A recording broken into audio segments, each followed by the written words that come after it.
As if things couldn't get any weirder, new details dropped about Ryan Ruth, the would-be shooter of our former president. Why don't you gather around the back porch and we'll talk about it? So, yesterday we spent some time discussing the events surrounding the most recent attempts to introduce Donald Trump to the long goodbye. Since then, the sequence we laid out was pretty much remained consistent. However, we have learned so much more about the would-be shooter, who currently stands charged with unlawfully possessing a weapon as a felon and possessing a weapon with an obliterated serial number. Here, we will present a list of weird facts about Mr. Ruth.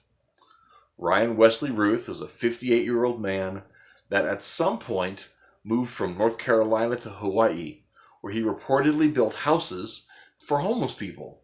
Well, that sounds like a pretty honorable way to live, but there is more to this story. He spent most of his life in Greensboro, North Carolina, where he is currently registered to vote. Somehow. In 2002, he received a felony conviction for possessing explosives, det cord, and the blasting cap. He was arrested following a chase after fleeing a traffic stop. He held off police for 3 hours of the standoff with a fully automatic machine gun, which of course is illegal. In recent years, he's become obsessed with Ukraine, professing a willingness to die in the conflict. The fellow did some sort of training in Ukraine, having flown there in 2022. But Ukrainian officials claim there was no official position and that Ruth never deployed to any sort of combat. He did, however, attempt to enlist expatriate Afghani soldiers who were fleeing the Taliban in some sort of weird foreign legion type action. Ukraine seemed less than interested, though.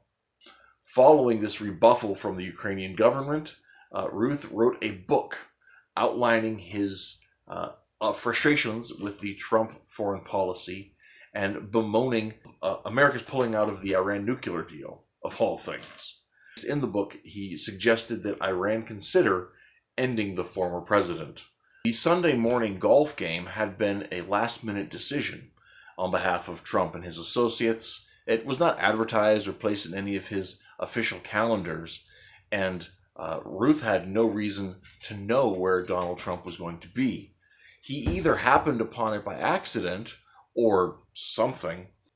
Nevertheless, Ruth camped outside of the golf course for almost 12 hours, having built a makeshift sniper's nest in the tree line and having replaced the license plates on his car with a stolen set from an old Ford. Ruth's son Orrin told the DailyMail.com shortly after the Sunday shooting that his father hates Trump, as every reasonable person does.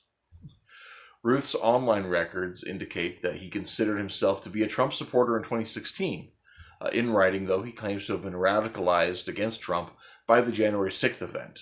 However, as early as 2019, he began sending money and messages of support to various Democrat challengers prior to Joe Biden's nomination. In this, two things particularly stick out to me as strange. The first being his intense love toward Ukraine as part of his general anti-Trump antipathy.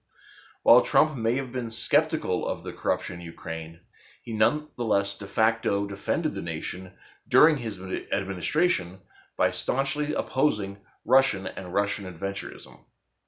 The second reflects upon our show from yesterday. While it seems clear that Ruth had been in some manner dysregulated, nevertheless he was acting specifically in accord with the mass media portrayals of Donald Trump. Again, if Donald Trump is a truly existential threat to democracy, there are no ends not justified by these means. Well, that's the view from the back porch. I hope you guys found it interesting. If you did, feel free to like and subscribe and leave a comment down in the comments section down there. And we'll see you next time around on the Back Porch News.